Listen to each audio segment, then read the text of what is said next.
Over 4 million people in Argentina are drinking water contaminated with arsenic right now. They can't see it, they can't smell it, they can't taste it, but it's there. And over time, it causes cancer, heart disease, and permanent developmental harm in children. This is not a problem in a distant country. This is happening here in Argentina, in communities that simply have no alternative. My name is Zeg. I am a student at Asociacion Escuelas in Buenos Aires, Argentina, and this is my project, HydraRight. Arsenic contamination in groundwater is one of Argentina's most serious and most invisible public health problems. More than 4 million Argentines, mainly in rural northern provinces like Salta, Chaco, and Santiago del Estero, are exposed to arsenic levels that are above the safe legal limit. The legal maximum for arsenic in drinking water in Argentina is 0.01 milligrams per liter. In many of these communities, levels can reach 10, 20, even 30 times that amount. What makes arsenic especially dangerous and especially hard to fight is that it is completely undetectable by human senses. Communities drink it for years without knowing, and this effect builds up slowly. Elevated cancer rates, heart disease, skin damage, and cognitive damage in children. To show how common this problem is, the lab analysis of our own school's well water done in September 2025 found that arsenic levels of zero point zero milligrams per liter, 3 times above the legal limit in our own school in Buenos Aires. And if it's here, it's everywhere. HydraRight is a low-cost, electricity-free, 3D printed water filter designed to remove arsenic from contaminated groundwater and make safe drinking water accessible to communities that need it most. This filter is designed to screw directly onto a standard 5-liter water container, the large ones that families across Argentina already use every day. Water is poured from the top, and gravity pulls it down through a multi-stage filtration system inside the filter. Inside the filter, there are 3 key materials working together.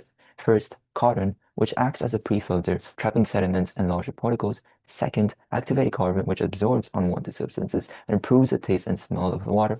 And third, GFH, Granular Ferric Hydroxide, which is a material that is especially effective at removing arsenic. As water passes through the GFH layer, arsenic sticks to the material and is removed from the water. This design is intentionally simple. No electricity, no moving parts, no special infrastructure required. It is meant to work in the same conditions that communities without clean water already live in. However, this filter did not start here. It started at NYU 1 year ago, where I first began testing a much simpler prototype, a small activated carbon cap. But after reaching out to NGOs, working on water access across Argentina, speaking with professionals, and understanding the real data on what is harming people, it became clear that arsenic was the main issue. So I went back to the beginning. I redesigned the filter from scratch, making it larger, improving how the water stays in the contact with the filter materials, and designing it so we can make it with a standard 3D printer. Every design decision was based on one question. Will this actually work for the people who need it?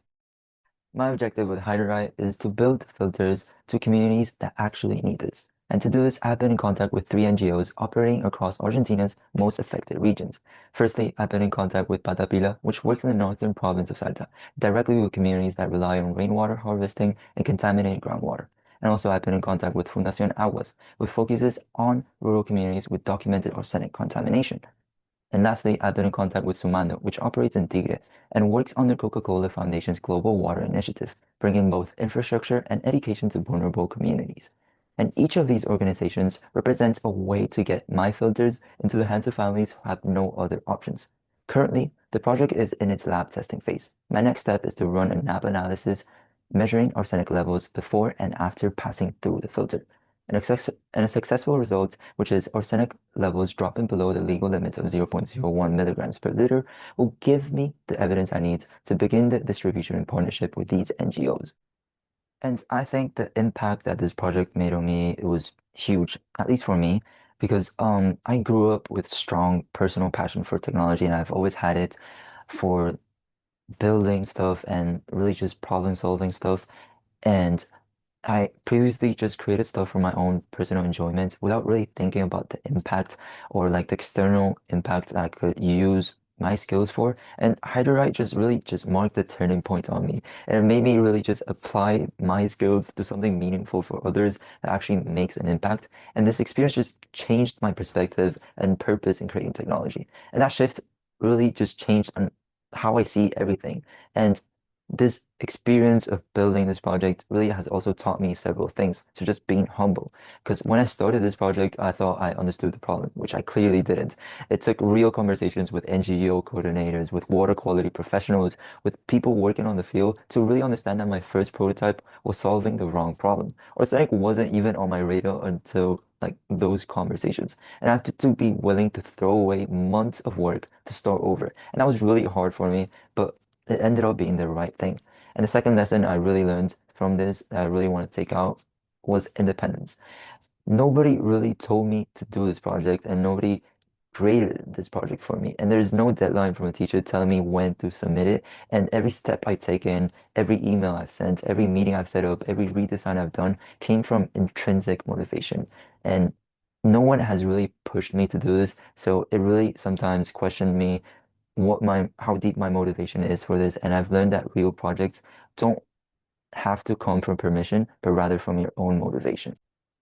I've also learned how to communicate, right? Because cold emailing professionals I've never even met, also presenting technical information to adults in a room, asking for feedback and actually listening to it. These are skills that I never got taught in a classroom. And this experience of working on this project really just shaped my abilities on on these skills.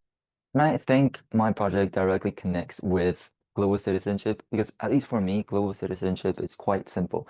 It means that you're seeing a problem that affects people you have never met, and people who might live very differently from you, and you decide that their lives matter enough for you to do something. For example, I live in Buenos Aires. I go to school with resources, with technology, with a 3D printer, but most of the families that my project is targeting does don't even have a single one of those. And but what we share is that we are all part of this human community.